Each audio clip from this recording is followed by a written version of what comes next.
Welcome to sports, everyone. 6 MVC teams qualify for the WIAA football playoffs.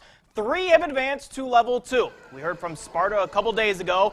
Tonight we check in live with the other 2. We begin our team postseason coverage in Rice Lake. News 8 Sports Director Gregg is with the Onalaska Hilltoppers. What's going on, Greg?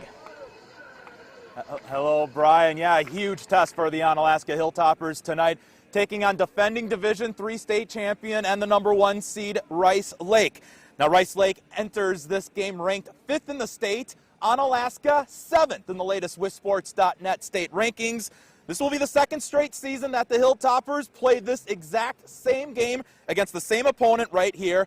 Head coach Tom Yashinsky hoping that his team performs a little bit better than that 42-13 loss they suffered here a year ago.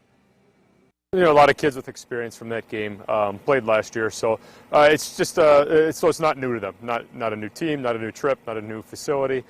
So it's something they've been through before, which always helps when you have experience, especially when you have to travel in playoffs and play such a quality team as Rice Lake. That kids have done it before and understand what's going to happen and the procedures of the night. Pretty nice showing last week, defeating Medford 49-14. What was your biggest takeaway or two out of your team? You know, kids played a really good game all around. Special teams was good, causing a fumble. Defense tackled really well, just didn't give up any big plays, and that was the main thing, was that defense didn't give up big plays and they swarmed to the football.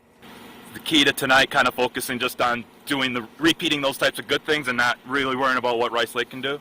Yeah, you know, you got to tackle well. They put you in spots where it's going to be one-on-one, so you're going to have to tackle well.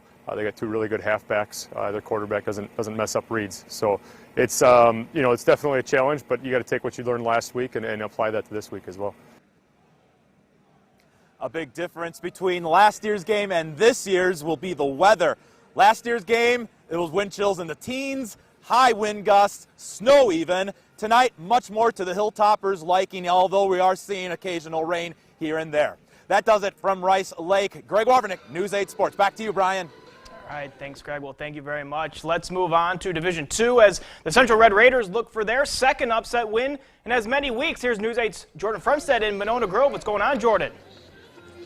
Good evening, Brian. Well, Central's 8 wins on the season mark the most the program has had since 2013, and they've got a good one at quarterback with junior Johnny Davis, who is 2nd in the state with 2,200 passing yards on the season. But they're taking on an undefeated and tough-minded Monona Grove squad tonight who pitched 4 shutouts on the year. And I spoke to head coach Tony Service about what his guys have to do tonight to get their first win and make it back to level 3 for the first time since 2003.